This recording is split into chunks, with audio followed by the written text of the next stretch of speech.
may panukala sila speaker, mabanggit ko lang. Nabasa niyo ho ba yung panukala nila Yes. speaker Bogie D? It's a hoax. Pakiulit po. Hoax yun. Ano yun? Hindi yun po anti-political dynasty. It is a proposal to promote political dynasties. Ba't niyo po Kasi nasabi? pwede yan, labing isa. Mm-mm. Sabay-sabay, magkakamag-anak. Opo. Sige nga po, pag-usapan natin yan. Ba't niyo nasabi na ito po ay, kumbaga, fake, no, na panukala? Kasi po, sa kanilang panukala, bagamat ito po ay 4th degree of consanguinity, pero ang sinasabi nila ay pwede hong tumakbo ang mga magkakamag-anak pa rin, bagamat ang sinasabi sa isang probinsya, halimbawa, hindi pwede po yung magkakamag-anak, pero pwede ka sa ibang lugar. Ganun po sinasabi nila, di po ba, Congressman? Opo. Okay. So, ano po ang inyong basa po dito sa inyong panukala ngayon? Hango din po sa ilang mga bersyon na inyo po napag-aralan, yung chance nito na makalusot talaga at least sa lower house. It will, depende po yan sa result ng ating Pangulo dahil sinabi niya priority yan.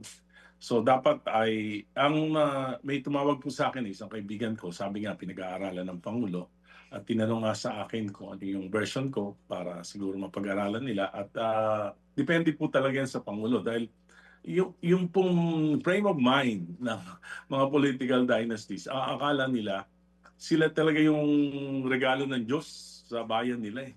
At akala nila na hindi uulan yung bayan kung wala yung pamilya nila. Kaya talagang kung hindi gagabayan ng Pangulo at yung kanyang mga kaalyado, palagay ko po walang pag-asa ito. Pero ito pong panukala ni Speaker Bogie D ay parehong panukala silang dalawa ni Majority Leader Sandro Marcos. Opo, pero unconstitutional po yan sapagkat may parameters po yung ang mga framers ng ating Constitution. Sinabi dapat yung ipapasang batas will provide equal access and opportunity for ordinary citizens. Pero po sa kanila kasi halimbawa sa Cebu, 7 yung cities doon. Ibig sabihin, isang pamilya pwedeng maglagay ng isang mayor sa bawat city. Pwede pa rin ng governor, pwede pa rin congressman, pwede pa rin senador. Oo. Yan po yung epekto ng kanilang panukalang batas. Pwede pa rin actually sabay-sabay sila. Pwede pa rin basically po dito sa kanila. Unconstitutional po yan. It Opo. will not pass the test of the framers of our 1987 Constitution. Mga kapatid, brothers and sisters, saan ka pa? Dito na tayo sa totoo.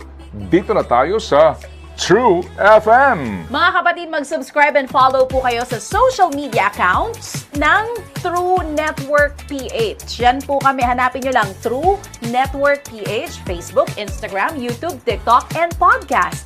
Mapa Apple or Spotify man yan, mahahanap nyo kami. Lahat ng mga napapanood at napapakinggan nyo po sa programa, nasa social media accounts namin yan. So paano mga kapatid? See you sa social media!